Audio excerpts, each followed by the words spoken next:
Bienvenue mes poulets fermiers. Et aujourd'hui nous sommes le vendredi 21, non 17 mai 2024, pardon. Et je vais parler des 10 000 pas. Et donc on va débattre un petit peu de tout ça. Je vais te donner mon avis sur cette question. Est-ce que c'est bien ou pas? Pour qui? Pourquoi? Voilà, donc c'est parti. J'ai fait un petit peu de recherche pour une fois, pour réfléchir un peu aux idées que je pourrais développer. Donc voilà, ça sera peut-être un peu plus structuré que la normale, on va dire. Donc déjà, dans le monde actuel, je pense que quasiment tout le monde est sédentaire. Donc quand je dis dans le monde actuel, dans le monde occidental actuel. Donc en France, beaucoup de gens sont sédentaires. Sédentaire, ça veut dire quoi? Ça veut dire que là, en ce moment, moi je suis sédentaire. Donc quand tu es assis, vraiment, et quand tu mets ton corps au repos, soit tu es allongé, soit tu es assis, donc vraiment tu es inactif. Et même si tu es debout, en soi, tu peux être considéré comme sédentaire. En fait, c'est quand ton corps n'utilise pas d'énergie, on va dire. Il ne produit pas d'énergie. Donc vraiment, les positions voilà, où tu utilises quasiment pas d'énergie, c'est considéré comme sédentaire.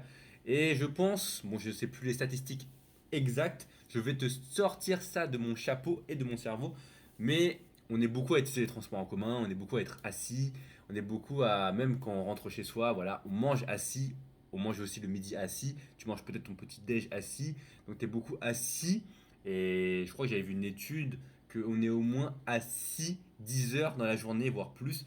Donc ça ne fait pas de mal déjà, premièrement, de marcher. Et donc 10 000 pas, ça dure combien de temps tout ça? Ça dure tout simplement environ 1 heure et demie de marche. Ça dépend de ta vitesse évidemment, mais si tu marches à 4,5, 5 km/h, donc une vitesse moyenne on va dire, pas trop lente, pas trop vite, bah tu mets 1 heure et demie. Donc déjà ça prend pas mal de temps dans ta journée, mais qu'est-ce que 1 heure et demie parmi 24 heures?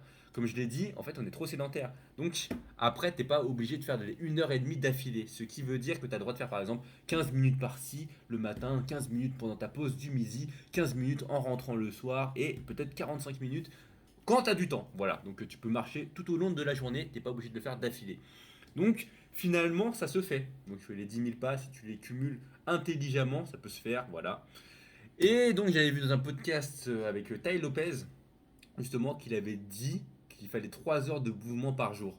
Donc avec 1 heure et demie de marche à pied, on va dire, ça fait 1 heure et demie. Et qu'est-ce que tu fais les autres 1 heure et demie? Bah tu peux faire du sport. Donc tu peux faire par exemple de la course à pied, tu peux faire de l'athlétisme, du vélo, bah, n'importe quel sport, hein. Handball, football, sport de combat, ou ouais, bah n'importe quel sport vraiment. Et aussi, bah, tu peux faire de la mobilité, de la souplesse, du yoga, du stretching, tu peux faire un peu tout. Et vraiment, là, après, bah, si tu fais de la marche à pied plus une autre activité physique, franchement, là, t'es bien en bonne santé. Mais est-ce que tout le monde fait ça? Je ne pense pas. Et donc, globalement, bah voilà, moi je préconise évidemment de marcher. C'est l'activité peut-être la plus simple à faire. Bon, en tout cas, si tu as un humain normalement constitué qui a deux jambes et qui peut marcher, bah tu peux marcher et c'est vraiment ça te coûte rien parce que tu as des chaussures probablement. Si tu vis en France, tu as des chaussures. Donc, tu peux juste sortir de chez toi et marcher. Et voilà, donc franchement, ça dépense des calories aussi.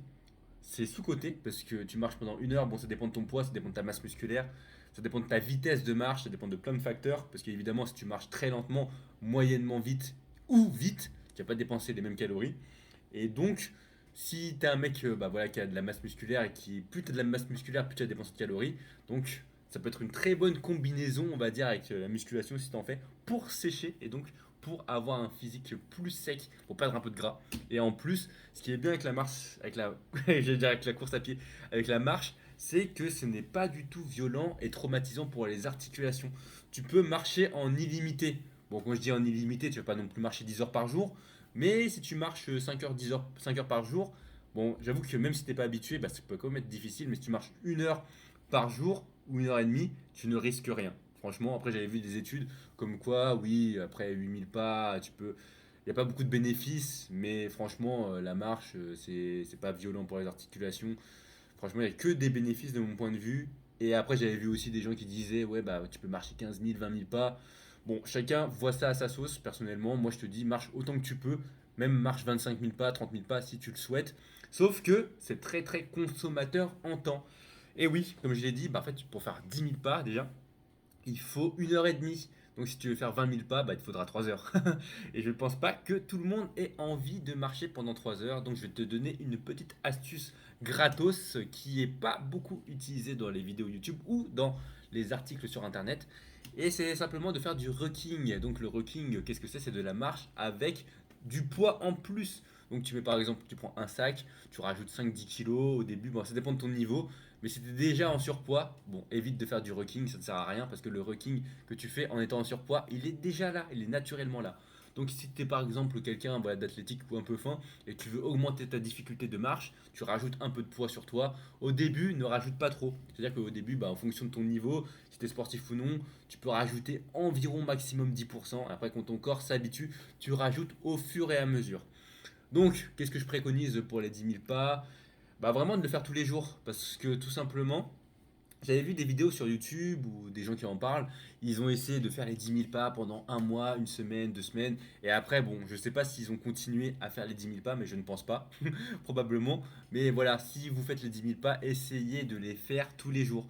Moi, dans mon cas personnel, je fais déjà beaucoup de sport. Donc, je fais déjà de la course à pied et du street workout. Donc, je fais ça 3-3. Donc, je fais ça 6 fois par semaine du sport. Et après, j'ai un jour où je marche. Voilà, donc moi, personnellement, si je ne fais pas de sport, ou si je sens que je suis trop fatigué, je marche. Et quand je dis je marche, je fais au moins 10 000 pas. Donc les jours où je fais pas de sport, dans mon cas personnel, je fais les 10 000 pas. Et même les jours où je fais du sport, après là, je vois pas la nécessité ultime de faire les pas. Mais par contre, j'essaie quand même de rester un minimum actif. C'est-à-dire que si je fais une séance pendant 1 heure et demie, plus ou moins, pendant mes temps de récup, moi c'est ce que j'adore faire, c'est de faire des petits pâtés de terrain. C'est-à-dire que je marche pendant mes temps de récup pour me rajouter des pas. Ce qui fait qu'à la place de faire, on va dire, 0 pas pendant ma séance de sport, je vais peut-être faire tout simplement 2 000 ou 3 000 pas en plus gratuitement comme ça. Et si je fais des séances plus longues, ça peut me rajouter 4 000 ou 5 000 pas gratos. Donc voilà, ça peut être une astuce pour te rajouter des pas. Donc une autre astuce pour rajouter des pas, c'est de ne pas prendre l'ascenseur, évidemment, de prendre des escaliers quand tu peux. Dès qu'il y a un endroit, voilà, tu prends les escaliers. Et aussi, tu peux t'arrêter un arrêt de bus avant, une trame de métro avant, un arrêt de train avant. Comme ça, tu marches un petit peu, ça va te faire du bien. Et aussi, pendant ta pause, à la place de rester avec tes collègues ou je ne sais quoi, voilà, tu finis de manger, tu dis bon, j'ai envie de marcher un petit peu, prends le soleil et s'il pleut, prends-toi la pluie, c'est pas grave, ça va te faire du bien de marcher. Surtout que après avoir mangé justement pour bien digérer la nourriture, marcher ça va te faire du bien. Franchement, pour la digestion, c'est nickel. Et il y a aussi le bienfait voilà, de sortir dehors, tout simplement de faire une activité tranquille parce que ça réduit aussi l'anxiété et le stress parce que en fait marcher tout simplement à part si vraiment tu es dans une grande ville où il y a beaucoup de bruit, beaucoup de voitures, beaucoup de gens qui traversent et qu'il y a beaucoup de sollicitations, on va dire visuelles. Mais si tu es à la campagne ou tu es dans une forêt, franchement, tu entends les oiseaux, tu peux sniffer les arbres et tu peux marcher tranquillement et tu vois peut-être des gens courir. Donc c'est une ambiance apaisante. Et franchement, dans le monde de maintenant où voilà, il y a plein de gens qui scrollent de plus en plus, qui utilisent les réseaux sociaux, qui ont plus de cerveau. Donc voilà, ça te fait du bien justement d'être dans tes pensées. Écoute de la musique, écoute un podcast, sors sans rien, marche juste. Voilà, profite du temps pour marcher avec toi-même et te recentrer sur toi. Ou écoute un podcast pour apprendre des connaissances. Parce que justement, le fait de bouger, de marcher, tu vas peut-être mieux retenir les choses. Parce que justement, quand tu es assis trop longtemps et qu'il y a un mec qui te parle, par exemple, quand tu as eu des cours à l'école, c'est chiant. Tu entends quelqu'un parler pendant 2 heures, c'est chiant. Alors que là, justement, tu es en mouvement, tu marches, ça te permet aussi d'aérer ton cerveau, d'être en action, d'être éveillé. Donc, il y a même plein de gens, je pense, dont moi, en fait, je mémorise mieux en marchant. Donc, quand j'écoute un podcast tranquillement en marchant, franchement, là, c'est nickel. Donc voilà, je t'ai donné un petit peu les tips. Est-ce que j'ai d'autres choses à dire par rapport à ça? Est-ce que tout le monde doit marcher? Bah oui, comme j'ai dit, on est tous plus ou moins sédentaires. Il y a vraiment très peu de gens qui font vraiment beaucoup d'activités physiques, je pense. Après aussi, ça te permet de créer une bonne habitude. Franchement, avec les vitamines D, le soleil, d'avoir la lumière naturelle qui t'éclaire, c'est très important parce que quand tu es enfermé beaucoup chez toi, quand tu utilises des lumières artificielles, la lumière artificielle est beaucoup moins forte en énergie. Je sais plus c'est quoi le mot, mais franchement, quand tu prends la lumière du soleil naturel, elle est beaucoup plus forte et voilà, tu te sens mieux après. Donc c'est bien d'avoir cette petite vitamine D, on va dire. Et est-ce que j'ai d'autres choses à dire? Voilà, comme j'ai dit, ça prend du temps. Après, ouais, même par rapport à j'allais dire la musculation, mais le fait de marcher, ça te permet d'activer des muscles. Si t'es quelqu'un de très sédentaire qui bouge pas beaucoup, qui fait pas beaucoup de sport, déjà, à la place de faire du sport, on va dire de faire des séances de. Imagine, bon là c'est dans le cadre d'une personne qui est très sédentaire et qui fait pas de sport, qui est soit très fin, très ou en surpoids. imagine, tu n'as pas fait de sport depuis, en fait, toute ta vie peut-être, ou tu n'as jamais fait de sport, et vraiment là, tu veux faire une séance de sport. Donc une séance de sport, ça peut être une heure et demie. En fait, ton corps, il va rien comprendre. Parce qu'en fait, pendant 20 ans, 30 ans, tu as fait de la merde. Et donc, là, d'un coup, tu vas dire à ton corps, bah, waouh, mon corps, ouais, j'ai fait une séance pendant une heure et demie, et il va avoir des courbatures de l'espace, tu vas avoir mal de fou. Alors que justement, avec la marche, bah, même si tu es en mauvaise santé, je pense que tu peux marcher une heure et demie, et voilà, bah, tu vas kiffer, hein. Bah, normalement, tu vas kiffer et tu vas perdre des calories. Et en plus, ça va pas être traumatisant. Et ça va te permettre de te renforcer aussi un peu tout le corps, d'avoir une meilleure posture, un peu plus te gainer. Et voilà, donc je te recommande vraiment de marcher. Vraiment, bah voilà, le plus que tu peux. Après, voilà, je te recommande pas non plus de marcher pendant 5 heures. Ça sert à rien, on va dire. Mais si tu as du temps, voilà, marche au moins 1 heure par jour. Surtout, comme je l'ai dit, on ne bouge pas assez. Et après, bah, comme si tu veux gagner du temps, hein, tu rajoutes du poids. Voilà, comme ça te permet de dépenser plus de calories aussi, sans te brusquer un petit peu les articulations.